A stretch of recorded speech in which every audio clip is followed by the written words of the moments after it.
So Daniel, I have made a presentation of you now.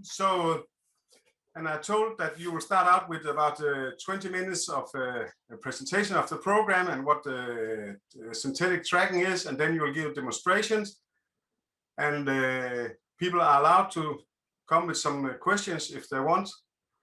And if they don't want to speak in English, they can type it in the chat, and I will try to translate it and bring it to you. So thank you very much, Daniel, for doing this. It's very much appreciated. And I can see we are 26 participants right now. I think that's great. So over to you, Daniel. Thank you. Thank you, Lars. And I want to thank everyone here for participating in this online presentation. So I will go ahead and share my screen here.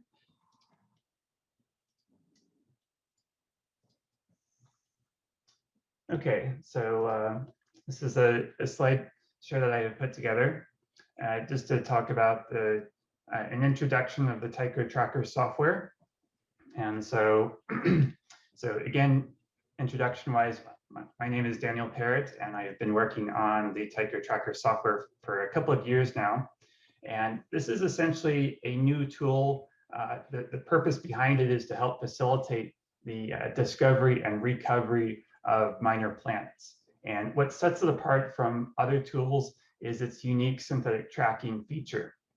And this has enabled several amateur astronomers to discover about 8 near-Earth objects just in the past 6 months. These would otherwise have been beyond their grasp without the use of synthetic tracking. And so this is a list of several of the discoveries that have been made using the Tycho software and the synthetic tracking feature. And so I have itemized them here. And so several of these just in the past couple of months, these discoveries were made. And again, all by amateur astronomers. So I think that's really fascinating that amateur astronomers are actually able to make these discoveries. And so one in particular, this was made in November of last year, is the largest, one of the largest near-Earth objects found by an amateur in several years. So there have been some really exciting discoveries that have been made with this tool. And here's an example of its orbit. So this is 2020 VU6. And so you can see its orbit here. And this was discovered by station W16. And here's an example of one of the discovery images. So this is a single exposure. And you're looking at a zoom level 2x. So again, at just a single exposure, the object is indistinguishable from the noise level. And so that's kind of the power of synthetic tracking. And so if we take a stack of 21 exposures here, now you can see the object more readily from that of the other, that of the background. And so, of course, several of you might think that, okay, stacking, of course, has been around for a long time. We're all familiar with stacking. It's a very common technique. But what's different about this is that stacking can now be used to actually make discoveries. Whereas with traditional stacking, you have to know in advance the motion of the object in order to create the stacked image. So I'll explain that in more detail in a bit later. But just to give you an idea also that the field of view, so if I zoom out, this is 1x zoom, 1/2, 1/4. And so it's very impressive also the field of view that amateur astronomers have available to them these days with the modern CMOS cameras, very large chip sensors. And so this is just one example. Another example that I'll point out here is 2021 AB7. This was made in January 15 of this year. And it is also a very large near-Earth object. But what's notable about it is it also has a very small Earth MOID, so minimum orbit intersection distance. So same size as Apophis, which has been in the news recently, and also a very low, so this is what they would consider a potentially hazardous asteroid, so a PHA. And this is the orbit of that near-Earth object. And as you can see, again, just as an example, a single exposure the object is not distinguishable from the noise. But again, if we then take a stack, you can start to see it. And so this is a stack of 21 exposures. And then again, same example here. So if we zoom out a bit and half zoom, and this is actually a full frame. So you can see a lot of data to work with. And so this is also, this Tycho software is also able to make use of graphics card GPU acceleration. And that's what allows it to process a huge amount of data and in a reasonable amount of time. And so just to give you an idea, this is W16 Observatory. So I have a photo. He has two Celestron C14 telescopes, and he has it in hyperstar configuration. And so this is what allows him to have a fairly large field of view, 5.3 square degrees. And that's what you need. If you want to make discoveries, then it's very nice to have a large field of view, to have good sky coverage. And again, also using synthetic tracking. And this is W94, which made the other discovery I mentioned of 2021 AB7. So he has two Rasa telescopes. These are Rowe-Ackermann-Schmidt astrograph telescopes. And so these are 28 centimeter or 11-inch telescopes. And in this case, the field of view is actually larger with the Rasa 28 because it has the shorter focal length. So again, very nice to have a large field of view if your plan is to make discoveries. And so also Tycho can be used not just for discovery, but also to recover what you might consider previously lost near-Earth objects. And so I have an email from Erwin Schwab detailing one such discovery, or I should say recovery. So he says his first result using Tycho was a PHA, potentially hazardous asteroid near-Earth object recovery. And so in 2012, Pablo took photos to recover the object, and 13 fields along the line of uncertainty were taken using a 1-meter telescope at the ESA optical ground station. And he analyzed those images but could not find it. But then 8 years later, using the Tycho software, I analyzed all fields again, and he was able to find the object. And so using the new orbit, another astronomer, Marco Micheli, was able to find the object in images taken in 2017 at the CTIO Cerro Tololo with the dark energy camera. And so that was published in an IMPACT, a Minor Planet Electronic Circular. And as you can see here, this is using the Find Orb software. And so this is the observations of that object. And in particular, these 3 observations here were from the 2012 photos, images that were analyzed using Tycho. And so again, Tycho can be used not just for discovery, but also for recovering an object. And so now I'll talk a little bit more about synthetic tracking. So that is what enables this to actually happen in the first place. So synthetic tracking, again, the idea here, if you want to detect an object, you need to have good signal to noise ratio. And so with the single exposure, as I pointed out, you have just minimal SNR, minimum signal to noise ratio. Now, when you perform a stack of exposures, then as we know, that gives you better signal to noise ratio. And so as I mentioned, stacking is a very common concept in astronomy, but synthetic tracking has only recently become practical. And the way it works is it stacks images in thousands of different ways to identify those objects of unknown motion. And so I started this in 2018. I posted a few asteroid photos to the Cloudy Nights forum. Some of you may be familiar with that forum. And one member responded with the concept of stacking with the motion offset. So this is going back to the kind of that shift and add technique that a lot of you are also familiar with. So shift and add or track and stack. And after some experimentation with that, I thought, well, why not try out all possible motion vectors to discover new objects? So rather than just try out one motion vector and shift and add to stacks in that way, why not try out all possible combinations. And it seemed like this might be a crazy idea at the time, because as you might imagine, that would be very computationally intensive, but theoretically possible. And so after some more research, I found that this concept was not entirely new, but still very theoretical, in the sense that no one had written any software for amateur astronomers to try it. And so some have referred to it as digital tracking, others had referred to it as synthetic tracking. So I opted to use the term synthetic tracking.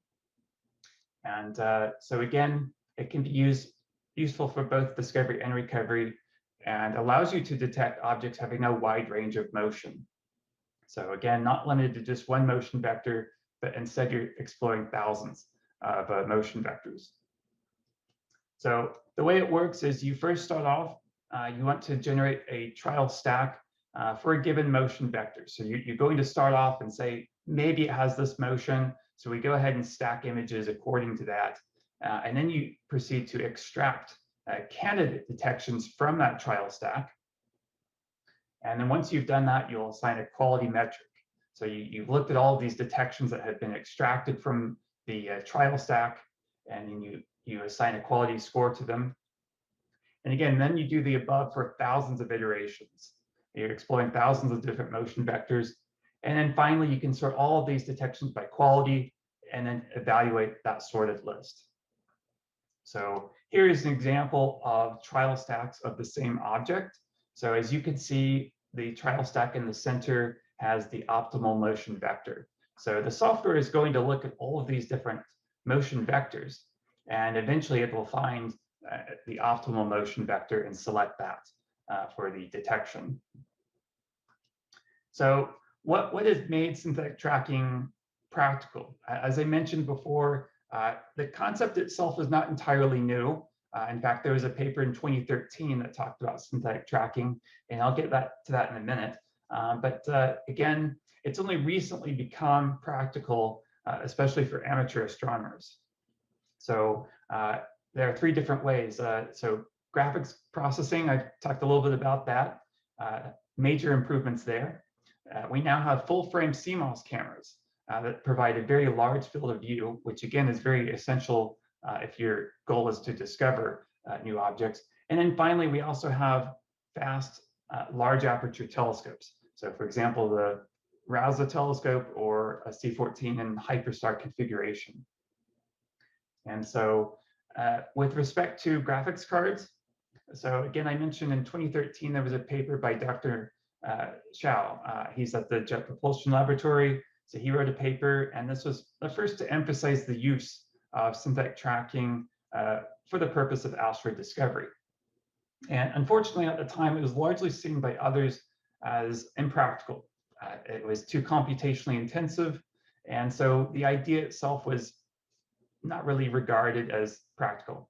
And so in 2013, reference GPU was a Tesla K20C, not to be confused with the automaker, but this is like NVIDIA Tesla card. And that cost $3,200 US and scores 12,000 on the CUDA benchmark. And now in 2021, you can have an RTX 3080, which costs $700 and scores much higher, 181K on the benchmark. So what I'm getting at here is for almost a fifth the price, you can have computational power that is 15 times faster. And as it relates to cameras, so synthetic tracking performs ideally when you have these shorter exposures. And so by that, I mean 30 seconds or less. You can certainly use it for longer exposures, and I have done so, 2 minutes. But to get the faster objects, you typically want shorter exposures. And these shorter exposures require lower read noise. So CMOS cameras have that, but traditionally they've been in a very small sensitive area. So again, just in recent years, we now have new CMOS cameras with larger sensors. So QHY600 and ZWO6200. So these are 60 megapixel images that they output with true 16-bit, basically true 16-bit ADU levels. And so that's very, very impressive to have that available as an amateur astronomer. And finally, the other advancement is that of these large telescopes with fast focal ratios. And so Hyperstar, of course, has been around for a long time, but now we also have the RASA telescope. So RASA is nice. It has a large imaging circle. So Hyperstar, you can achieve f1.9. That's very good. And with RASA, you can achieve f2.2. So a little bit slower than Hyperstar, but you don't have as much of an issue with big netting. So those are basically the advancements that have made synthetic tracking practical.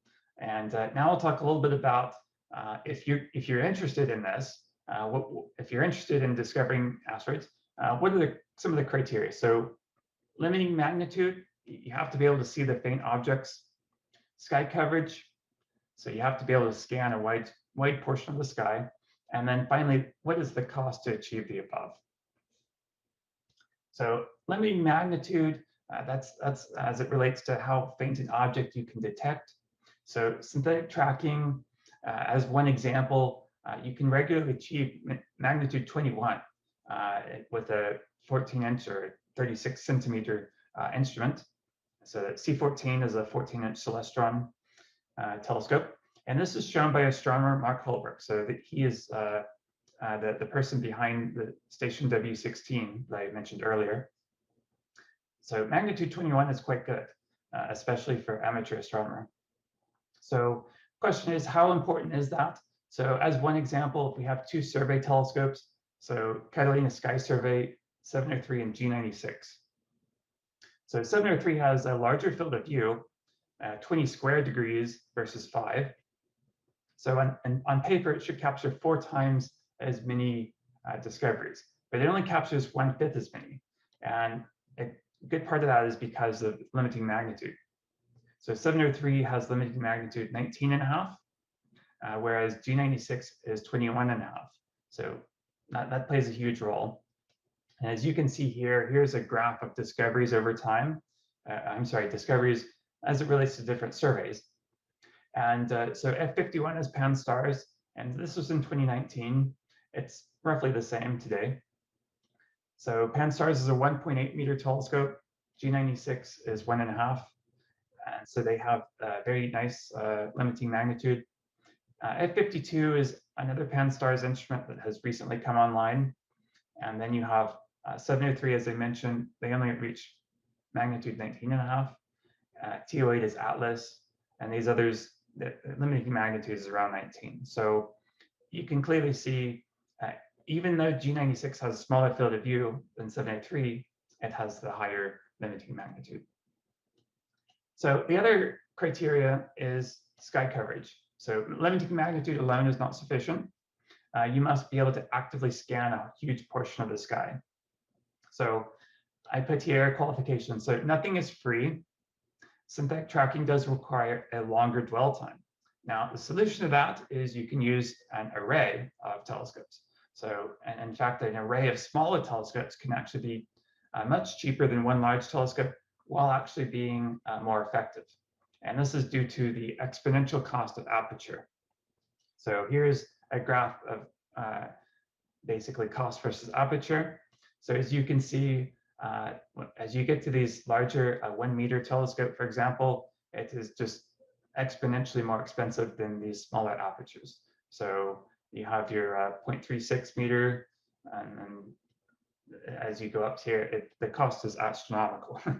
So anyway, that's just where an array of smaller instruments can actually be very, very effective. And so one example here, without synthetic tracking, the amateur class instrument, 0.36 meter, might achieve magnitude 19. But with synthetic tracking, it can achieve magnitude 21.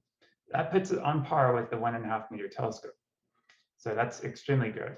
And so as an example here, you could have an array of these smaller instruments and basically have a high cadence sky survey.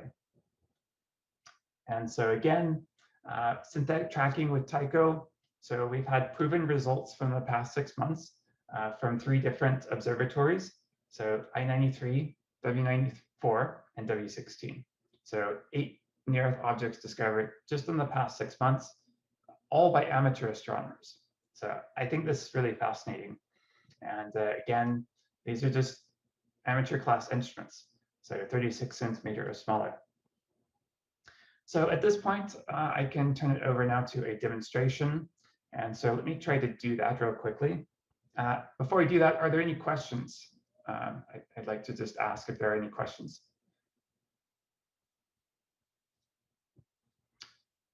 Okay, and if not, I will proceed with the demonstration.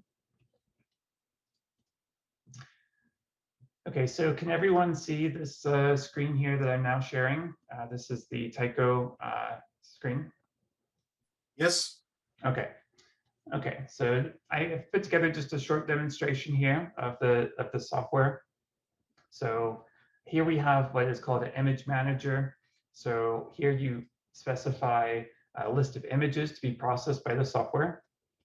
So I have a set of 60 images here, and these are all 2-minute exposures. So a set of 62-minute exposures.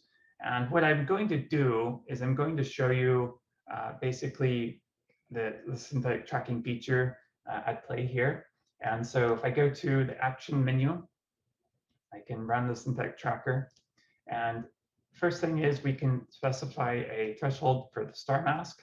So we want to detect moving objects. We don't want to detect stationary objects. So we have a star mass threshold, and you can click auto threshold. It will compute a threshold automatically here. So I click OK. The next item in the process then is sensitivity level. So you can adjust this up to 100% if you wanted to, or 0. I normally leave it at 50%. And then finally, it's going to ask you, what range of motion do you want to explore? And so in this example, this is just going to be a quick demonstration, so I'm not going to have it search everything. That could take 10, 20 minutes. Instead, I'm going to just search for main belt asteroids. So these are asteroids, typically will be 0.5 arc seconds per minute in 200 to 300 with position angle. So anyway, this comes down to around 2,300, 2,400 motion vectors. So what that means is it is actually going to stack all 60 images almost 2,400 times. And so this is something that normally would be quite computationally intensive, and it is, but Tycho is also able to make use of GPU acceleration. And that's what makes it actually practical. So I'm going to click OK, and you can see here the status. So as it's using GPU acceleration. And again, we're going through 2,400 different stacks here. And on each stack, it is extracting candidates from each stack. So not only is it creating these stacks, but it's also analyzing them. And now we have the results. And so these are the tracks that have been detected from this field of view. And what I can first do is I could click on a track, and this will open up the image viewer. Okay. And so as you can see here, we have the crosshairs on an object. And the next thing you might want to do is compare these tracks with known objects. So I have it compare with known objects using the MPC, the Minor Planet Center orbital database. And so now it has identified known objects with this set of tracks. So this first object here, this is 2000 RZ92. And if I wanted to, I could scroll through the position list here, and you can see the movement of the object. So this is indeed a minor planet. And of course, we can do the same for others. Another feature is compute confidence. So the software is able to try to identify how confident it is that the track is in fact a true detection. And I don't have to have it do all of them, but anyway, here you can see it ranks. Generally, the first items in the list will be the higher quality, so they're more likely to be high confidence. And then as you scroll through the list, then they are low confidence. Okay, so you can easily go through this list here, and it will show you all the different detections as identified. So here's another one. So I can do a Control A. I can select all positions. I can zoom in. And if I wanted to, I could also create detections. So let's take a look at this one here. So if I double click on the track, I get an animation. So you can see the movement of the object. And then I can create observations of it. And once I've done that, then I could then proceed to generate a report. So this might be something that you would then submit to Minor Planet Center. So that's the basic idea here. Synthetic tracking, again, now you can apply the stacking concept in a situation where you might not know the motion of the object. And that's what makes it a very powerful tool to both discover and recover objects. And so I guess now, again, I'd like to ask if there are any other questions that any of you might have at this point in time. Yeah, Daniel, I saw that the asteroid moved through a star. Can you detect asteroid moving through a bright star? Yes, you can. The synthetic tracking actually works very well in a crowded field. In fact, let me share my screen again. I might be able to give a quick example of that.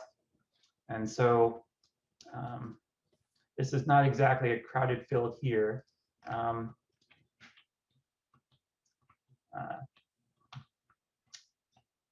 Let's take a look and see. Okay, so here is one example. This is a moving object that for some duration at the very beginning, it was in front of a star and it was still detected okay. So yes, it can detect that very well. In fact, but it must require that the star isn't saturated, I assume. It must require that the star is not what? Saturated. It actually what it really requires is that the moving object has consistent movement and is not in front of the star on the majority of frames. So if it spends the majority of its time in front of the star, then it would not be detected. But as long as it is not again in front of that star for the majority of time, then it will still be detected, even if the star has saturation. And so this is what you're actually able to see here. This layer is what the synthetic tracker is able to see. So again, this is, if I look at this view here, so you can see the bright star. This is with average combine, or I should say mean combine of the images, and then median combine, and then the other layer here. So it's able to really effectively remove star interference. And so even in a crowded field, you can still have very good detection.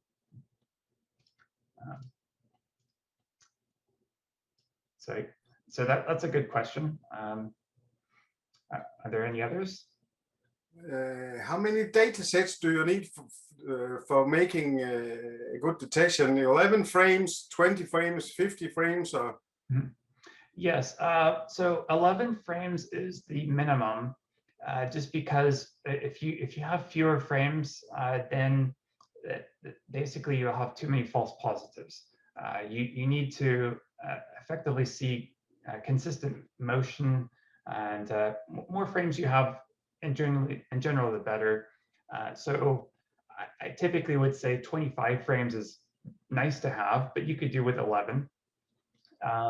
In this case, we have 60, but certainly you want also the total dwell time to be sufficient, such that the object has sufficient movement. So if you just had 11 frames, but they're all 1 second each, that wouldn't be very useful either, unless it were an extremely fast-moving object. So that is a good question. Okay. I actually have another question. Can you make observations where the series is broken? So you start with half an hour, something happens at the telescope, and then you continue 15 minutes later, and so on. Right. It's usually better to avoid long gaps in the data. Now, it will still work. The reason I say it is good to avoid large gaps in the data is just because that will dramatically increase the processing time. The reason for that is that the tracker has to explore all motion vectors that would be plausible within the search range. So if you have a large gap in the data, then the range of possible motions increases quite a bit because you search not only on the x-axis but on the y, so it actually increases exponentially. So basically, it will still work, but it will increase processing time. So now I will say it is good to have dithering. So this is where you would take an exposure and maybe have some offset before going on to next exposure, and that's perfectly fine. But again, if for example you took 20 minutes of data and then you had a 1 hour gap and then you took another 20 minutes of data, that might not be the best approach. So it's better to have them, as you can see here, these are 2-minute exposures, and there's not a huge gap between them. They're fairly consistent, one exposure after another. So, Daniel, if you want to go out and start, if you say I have a 10-inch telescope or 8-inch telescope or something, how would you go out and start planning for some observations? Will you look at into how long an exposure time you want, where to look, and so on? If you should do some kind of search. Okay, if I were just getting started with this software, and I wanted to make discoveries, and I had a 10-inch telescope, what I would do is I would first start off with probably some known objects, but I would also image the ecliptic, where you have a lot of asteroids that are for sure going to show up. So you would probably target the ecliptic and also at opposition potentially. So something simple to get started. And as far as exposure time with 10-inch, it depends also on the camera. But if you have a CMOS camera, you could easily do 30-second exposures. And again, I would probably take about a half an hour or longer total time. So I would try for that. This example here, this is 2 hours of total exposure time. And so that really helps to, you can really detect faint objects if you increase that total exposure time. But that's what I would do if I were starting out. I would work with some known objects. And also, from the image viewer, you can actually do that here. So even without running the tracker, you can ask it, what are the known objects in the field? So you don't have to run the tracker if you don't want to. It will tell you what are the known objects, and I can go through each one. And I can, as I click on each object, it will center that object. And so you can see we can detect some really faint objects here. That's magnitude 21.2 right there. So that's another way to do it if you're just getting started out, is to work with known objects. So any other questions?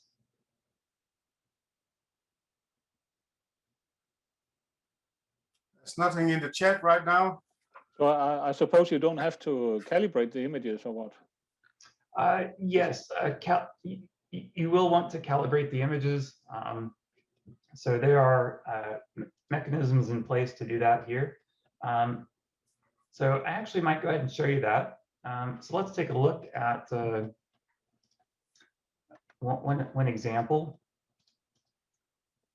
But why is that necessary when, for example, when doing occultations, exoplanets, then there's no reason for that. So why is that so important here? Well, actually, calibration is important here. Okay. And so let me just pull up an example. Okay, so these would be the raw images. Let me adjust the contrast here. These have actually already been flat fielded. Let me pull up another example.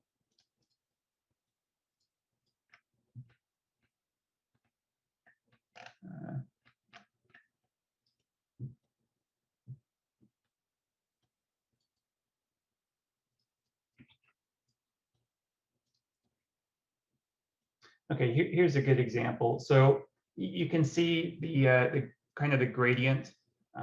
It's not a flat field, and so what you would want to do is apply either a flat frame correction to that, or I have something called pseudo flat.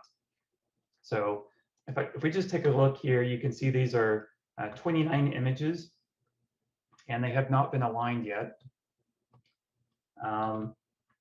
So what we want to do is we want to go ahead and perform calibration, alignment, and plate solving. So, and this is also, let me go ahead and change my observatory over. This is a V01, this is the observatory.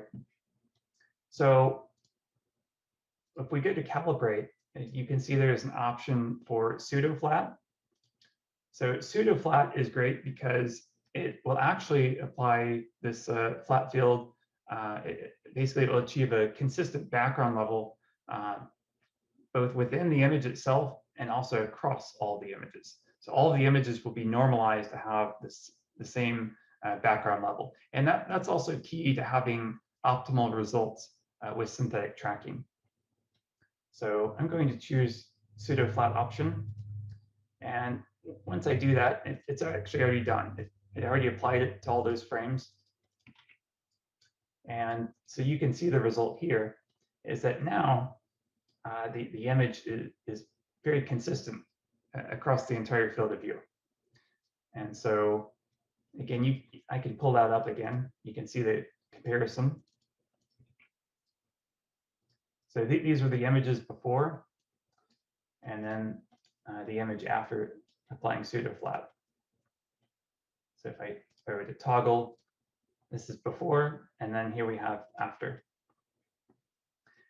And so the next step, of course, then you would apply alignment and then plate solving.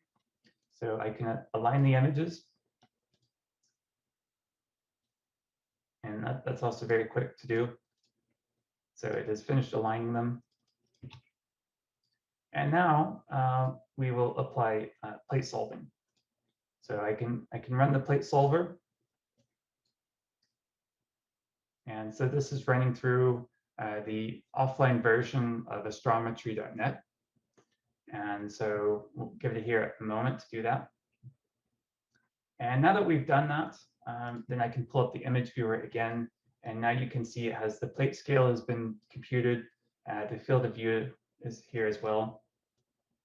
And this field actually does contain a near Earth object. And so what I could do, if I wanted to, this is 2019 CS1, I can pull the observations of that object from Minor Planet Center. So you can see the observations here. And so this is another nice feature of Tycho. It integrates some of these features that make it easy to process all this data. So what you could do, again, if you actually had these observations, I can view them in the Find Orb software. And then I can attach that ephemeris to these images. So when I do that, all the images now have additional information. It tells you if the object is in the field of view, and it tells you the speed and position angle. So this object is moving at roughly 2.6 arc seconds per minute and position angle 282 degrees. And if we wanted to, we could right click and create a stack with ephemeris. And now you see the object. So that's another example. You don't have to use the synthetic tracker. You can just stack the images very quickly if you already know its motion. And to give an example of, again, stacking has been around for a long time. But again, if you want to discover a new object, you have to try out all these different combinations. So as I mentioned, 2.59 and 282. So that's, if I plug in those parameters for the stack, you can see the object. But if I go to 2.4, it starts to be a smear or a streak. And pretty soon the object becomes indistinguishable from background level. So anyway, that's where it's very nice to be able to explore all of these different motion vectors. So at the position angle, you can try out different variations of that manually if you wanted to. So anyway, that is the object, and you could then add it to the track navigator. You could then double click it, and it will give you an animation of the object. And so you can see that there. And then, of course, you could create observations as I showed earlier. So anyway, that's calibration. Calibration is important, and Tycho gives you a way to do that here. Okay, so any other questions? Some questions here. What language have you programmed Tycho in? I use the C++ language. Okay, and there's another one here that has a couple of questions. Is it possible to do some satellite observations too? Say that one more time. Is it possible to detect faint satellites or detect satellite motions?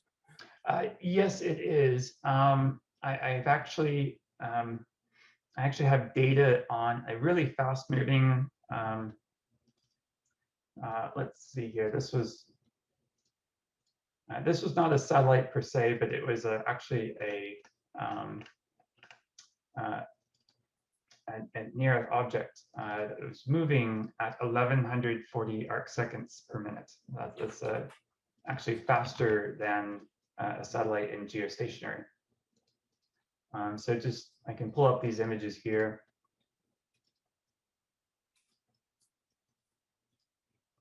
And you might be able to see the object.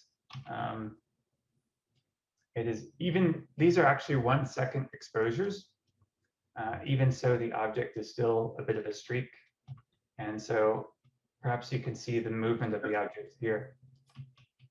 But anyway, it is possible to do that with fast-moving satellites, or even actually, I had again, this one is not an artificial satellite. This is actually an asteroid moving very quickly, apparent motion across the sky. But there is actually one example of this was I can pull it up.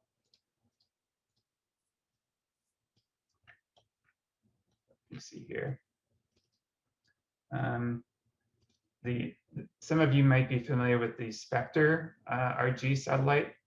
Sometimes it shows up on NeoCP.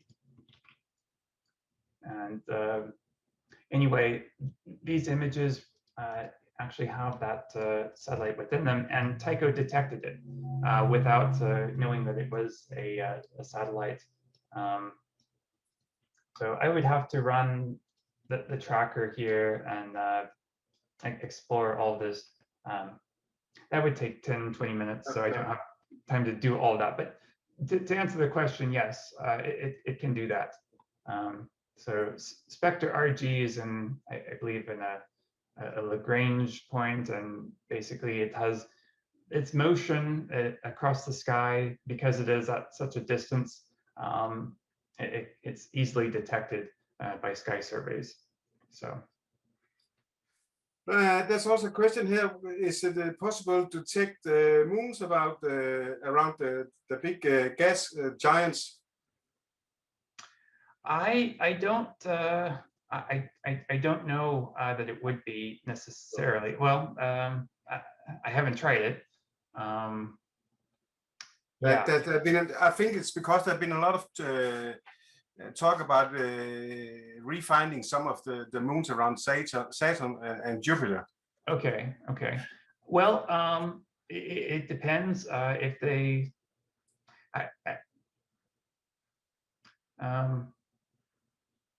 I'm not sure. Oh, okay. It might be possible. And there's also a question here. It would be nice to hear about your setup with your computer and graphics card and so on. What do you recommend to get started? Okay. Right. So Tycho can be run in both in either CPU mode. So if you do not have a graphics card, you can still use Tycho. So for example, if I click OK here, now I will be in CPU mode. So let me show you what that looks like. So I can go to the data set I had earlier. So this is in CPU mode without using GPU acceleration. So you can see that here, GPU acceleration is disabled. And you can still create a stack. If I do a Control A, it creates a stack of all images. In this case, no motion has been applied. Or I can do my custom stack.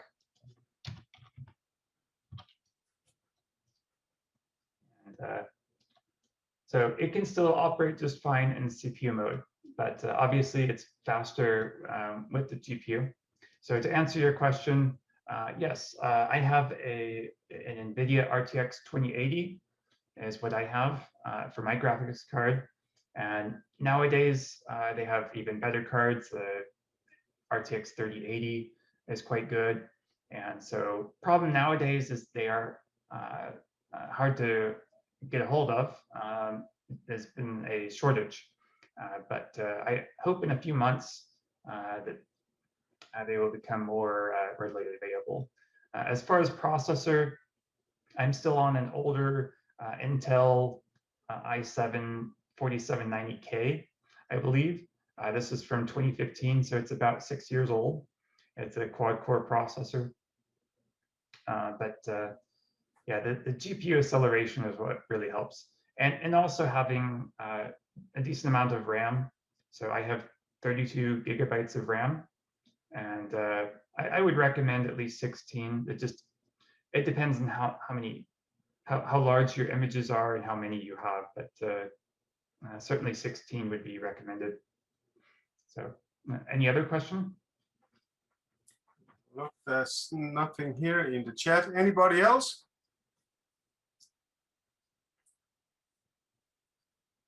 It doesn't seem like that. Daniel, can you show some of the new functions, the photometrics and so on? If you take a short break in 5 minutes and then you can show us that, because okay. I know we have a few here that's doing service of asteroids and doing light curves and so on.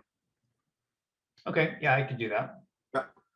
So I'll just continue in Danish. Skal vi tage 5 minutters pause og så lige vende tilbage? Og Kim, nu ved jeg, du er med et eller andet sted. Fordi, Kim, who's talking now, is our expert here in Denmark on asteroids. So I know he will look forward to see what we can do with the photometrics on it. So yes. Let's start. Let's say we start again in 5 minutes. Is that all right? It's fine. Yep.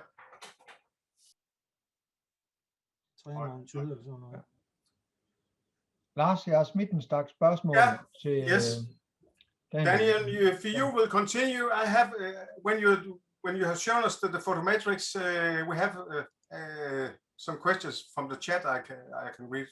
Okay. Okay. Yeah. All right. I will begin sharing my screen. Okay. and I presume you can see that. Yes. Okay, so for the photometry, I have an example data set here of IVAR. This is known as Minor Planet 1627. And so again, you can download observations of this object. You could type in IVAR, or you could type in the number of the asteroid. So I click OK. And again, this will pull up all of the observations of this asteroid. And so this is a low numbered asteroid, so it has quite a lot of observations on it over the years. As you can see, this goes back to 1929. So one thing you can do, you can truncate. In this case, let's just work with the past 3 years of observations, and that will make it quicker for Find Orb to basically populate the information that we care about. And so Find Orb is a great tool to compute the orbit of objects given a set of observations. So once we've done that, I have the images of this object. And so these were shared by another astronomer. So he took, if you can see it here, 830 images. They are each 2 seconds in duration. So these are very short exposures of this object, but he took 830 of them. And again, we can attach the ephemeris to the data set. And again, these columns will be populated. Again, we know it's in the field of view. We know speed and position angle and so forth.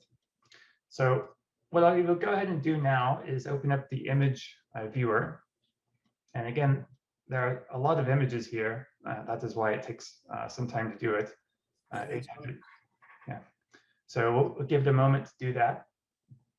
And so this is the field we are working with. And as it happens, this is, again, we already know this object. We already know its motion.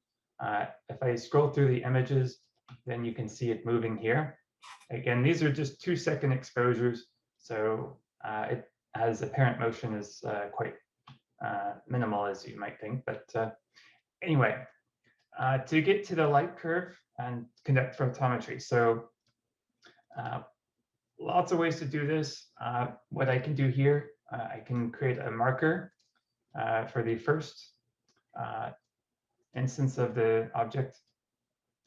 And then I already know its position over here. I can create a marker number 2.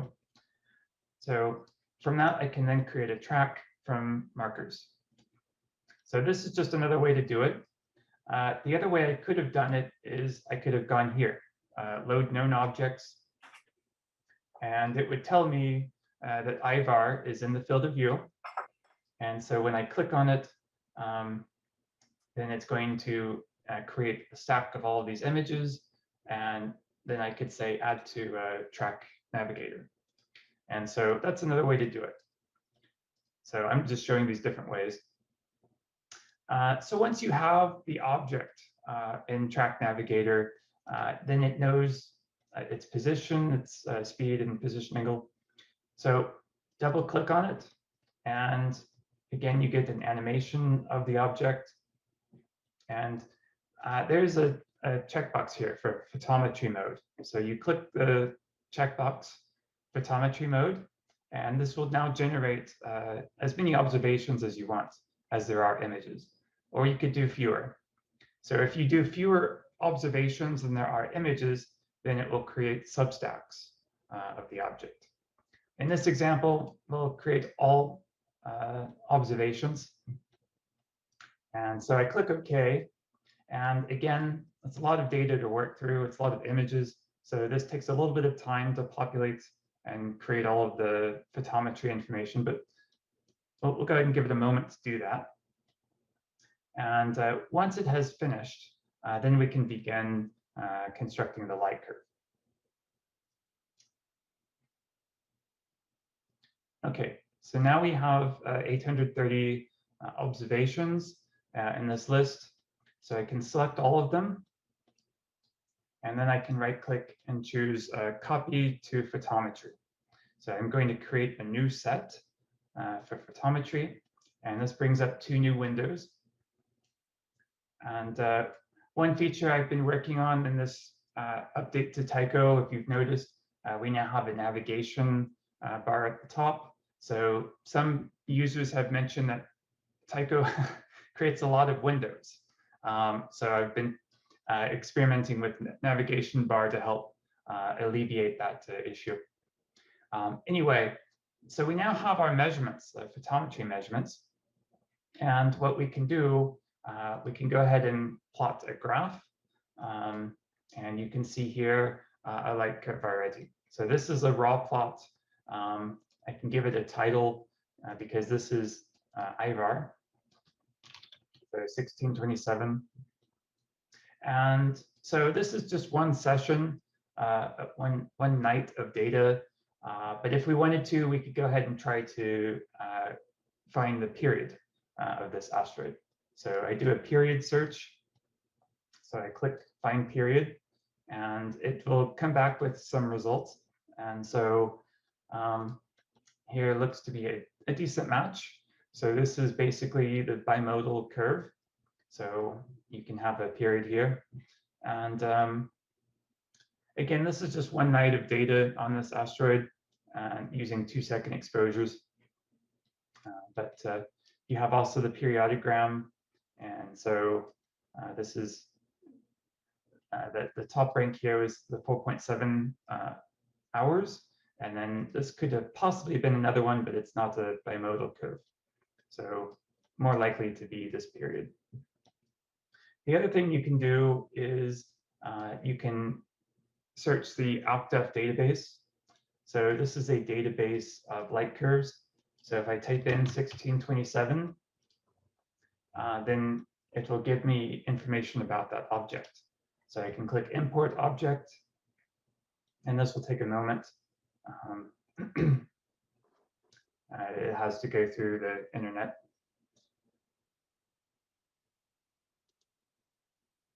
Okay, so now we have the data. So it says the period, max amplitude, and you get also results from other astronomers. So this is another way you can check your results if you're constructing a light curve of a known object. And so one thing I have been working on, this will be in the future update, actually here in a couple of weeks, is to basically, what you see here is Tycho basically constructed all these photometry measurements using automatic comparison stars, so automatic comp stars. But again, so one feature request has been to have a way to manually specify the comp stars and have more control over that. So that is one feature I've been working on. So if you want to, you can go to photometry, show photometry stars, and this also shows their color.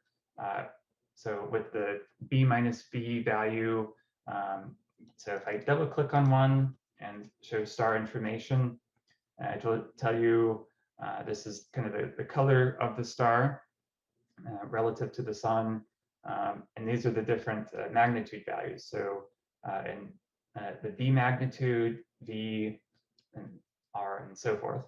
So, and this is also with the Atlas catalog, which is quite nice. It's a fairly new catalog, very highly desirable for doing photometry work.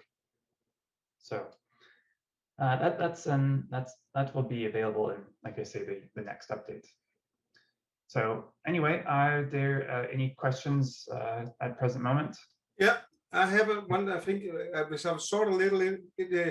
It's about the precision of the photometrics in synthetic stacking. Keep asking, will it be on par with single long exposures? Yes, so the photometry, are you asking if the precision with these shorter exposures? Yeah, but if you, I'm not sure what you mean, but if you say you took, this is 2 seconds, but if you have, let's say, 100 images of 30 seconds, can you talk about something about the precision? Right. So it all comes down basically signal to noise ratio. If you have a good, this is a fairly bright object in itself anyway. So if I take a look at the object here, that's a fairly bright. The signal to noise ratio is quite good, and so even with the 2-second exposure, we have a good signal to noise ratio. So this is the SNR right here, 488 on this exposure. So yeah, the reason these short exposures work quite well is again because this is a very bright object, and so if you were to have longer exposures, it really wouldn't be necessary on this type of object. But yes, if you had a much fainter object, then I see someone has their hand raised. Yeah. Keep. Yes. Can I ask a question? Yes, of course. Yes. First, thanks a lot, Daniel, for taking your time to introduce us to your very nice software. My question was, a lot of these, the purpose of this is to detect faint asteroids close to the detection limits of a single image. So we do synthetic stacking. Now, then you would not be able to do photometry close to the detection limit. So would you be able, how does it perform doing photometry after synthetic stacking? Would you be able, can you only make average magnitude of the whole sequence for this object, and are you able to calibrate it? Or would you have to slice it up in, say you have a series of 100 images, would you have to make sub bins of 10 to make some kind of magnitude estimation? Right. So yes, Tycho basically, the synthetic tracking aspect is designed primarily for discovery. So you want to discover a new object, or you might want to recover one where the uncertainty of its motion has gotten to the point where you're not sure where that object might be.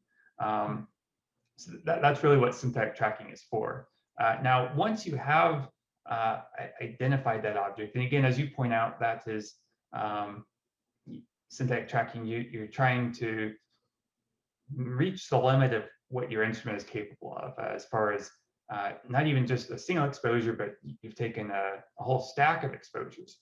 You're trying to reach that limit of detection on a stack. So once you've discovered the object, or you know its motion, then now you can turn around and say, okay, now I want to do photometry. Or someone else has discovered the object, which is certainly the case with this asteroid. This is 1929. We have observations going back that far. So you don't need synthetic tracking if you already know the object. And so when it comes to photometry, the rules there are, again, to get good measurements, again, you will want to have good signal to noise ratio of the object. Now, again, you could take stacked images, and people will do that to improve that signal to noise ratio. But you wouldn't need, in that case, you would not need synthetic tracking because you already know its motion. I don't know if that fully answers the question. Or not. Pretty close. Okay. Yes. Now, it won't be long before Pan-STARRS is going online. What are the prospects for Tycho and new observers when Pan-STARRS goes into business? Okay, and you might be referring to LSST, Large Synoptic Sky. Okay. Yeah, so that will obviously generate a lot of discoveries, and so there will be more competition. But I think there will still be again, especially for comets, amateur astronomers do quite well at discovering comets because typically those are discovered somewhat close to the sun. So I would think that there would still be a lot of opportunity to make discoveries there because as they are closer to the sun, these larger telescopes have their sensors would be swamped by that. So so if you look out at the twilight for a comet, typically amateur astronomers are still can make contributions there. But even others, I don't think LSST is going to completely make it impossible. But it will be a challenge. Okay, thanks. Great. There's another question here. Can it also be used to do some transit detections, say exoplanets from stars in the field? I have not quite added any special capability to that. So now again, you could create you could maybe do that manually if you create photometry measurements in a time series. Certainly that is possible, but I don't actually have a module in place for exoplanets in particular. I have a question here. Somebody asked me before we started this meeting, how to get started with Tycho. Okay, how to get started. So you talked about we talked about a little about the computer and the graphics card, but we need the software, and I know you have a very good YouTube channel with lots of information and so on. Yes. So let me take a look here and see. Tracker. Here's the website. So if you go to tychotracker.com, then here's the website here. So it can be downloaded fairly straightforward. So you have the Tycho program itself, and then you have a plate solver program. And then you have Find-Orb. So basically, these are the three main programs that you would use, and so I have also a user guide that I've been developing here as well. So this gives you a fairly decent rundown of what you need to get started using the software. It has a first-time setup, and so it will tell you how to configure it for the graphics card and the report parameters for NPC. So yeah, there are also some videos on YouTube as well, but my goal is once I've kind of got this other update released, then I will create new tutorial videos as well with the updated user interface. So, but this is a good starting point, is the website here. Daniel, I have maybe it's an off-topic question, but why the name Tycho? Tycho Brahe, he didn't observe many asteroids, I guess. Right. I actually named it after the musician Tycho. Okay. I don't know if you're familiar with his music or not, but I actually named it after the Scott Hansen, the musician. And Tycho is your software. The plate solver is the free version, and the Find-Orb is also a free version. Is that correct? That is correct. Yes. And Kim is also asking: is NASA, ESA, and other space agencies interested in tracking of the departing spacecraft? Well, I'm sure they are. And in that scenario, they would probably have a good idea as to the orbital elements So if you already know its motion, you might not need to use synthetic tracking in that regard. But it could be interesting to apply it in that scenario as well.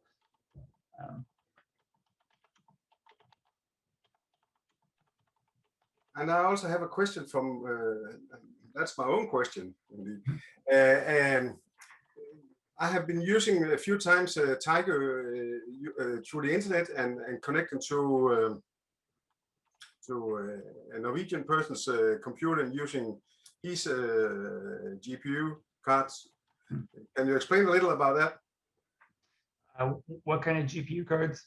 You have the feature that I can connect over the internet to share the workload with other computers when doing synthetic tracking. Okay, yes. So there is a feature you can use basically, so cluster computing. And so this allows you to, if you have a large data set and you need to process it more quickly, you can basically add what are called worker nodes, and these will be added in a cluster. So you can basically give a worker node a name, and it can have an IP address or a host name. And once you've done that, you can add as many as you want. And then over here, then you can manage the worker nodes for a given machine. So this is kind of hard to explain just in brief, but there is some documentation of it in the user guide. But basically, you can add your worker nodes to a list, and then you would launch them. And they basically act and operate as, if you will, a server. In that sense, they would receive commands and then process a workload of data. And so I could actually probably demonstrate that here really quickly. Let's go ahead and try that. So node 1, and I give it a port number, and then node 0 as well. And if I were to launch these worker nodes, and then I can ping them. So as you can see, they're now responsive. And if I go to the synthetic tracker, let me go ahead and do that here. I will start with a new set of images. Just to make it easy, this will be the data set. This is actually a data set that you can download. Let me find the big. So if you go to data sets here, these are also freely available from the Tycho website. So I'm working with DS3 here. So these are a good way to evaluate the software on known asteroids if you don't have your own images. So again, I can load that up as an example. And if I then, let me just make sure. So image viewer, they're already calibrated and aligned. So now we could run synthetic tracker. And so I already showed before what it's like to run just locally. But now if I have the cluster here, now you can see I can have the worker nodes as allocated. And I click OK. And now it will give a status, and I can click Start.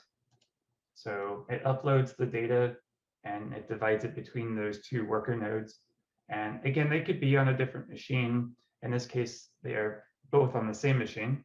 But this is how you can divide the workload among multiple graphics cards. And so, Daniel, is it Visual Studio you're using? Yes, I use Visual Studio. Do you know Incredible? Say that one more time. Do you know a plugin or a product called Incredible? I'm not familiar with it, no. No, it uses a distributed build, so it's kind of the same thing. Oh, okay, okay. So yeah, the cluster has finished processing the data, and as before, we now have our tracks. So basically, what it allows you to do is cut down on the processing time quite a bit if you have multiple machines. So. Daniel, another question from my list is that I'm using an old version of Maxim DL to stack images. And when there's a lot of them, it takes really long time with such programs as Maxim DL. And I remember about a year ago, there was some discussion on your group that you have upgraded the alignment algorithms and so on, because it's very, I have used Tycho just to stack align images now because it's so fast. What is the quality of the alignment compared to commercial programs? Well, the quality should be quite good. I haven't really done any formal analysis of it, but certainly if you, I mean, the resampling is very much on par with what I would expect others to have. The main issue at present moment, so the alignment routine does not yet work with if you have a meridian flip take place in the data set. It still knows the transform to do that, but if you know PixInsight and Registrar, those are both very good alignment programs. PixInsight, for example, will use what they call thin plate splines, and it will correct basically. It's actually quite a complicated endeavor to do that. When you have a meridian flip, sure, it's easy enough to know, okay, it's rotated this many degrees and you have some translation and so forth. That's easy enough, and Tycho knows that. The difficulty is the optical distortion. So when you have that meridian flip and the image is rotated, then you have to correct for the optical distortion. And so it doesn't quite do that yet. So ideally, either you have your images one after another without any meridian flip, or if you do have a meridian flip, then you use Registrar or some other program to do the alignment. So that would be my explanation there. Now, certainly for near-Earth objects, your dwell time, 30 minutes or less, you typically won't have to deal with the meridian flip. So it works perfect for that. That was all what that was on my list. Anybody else?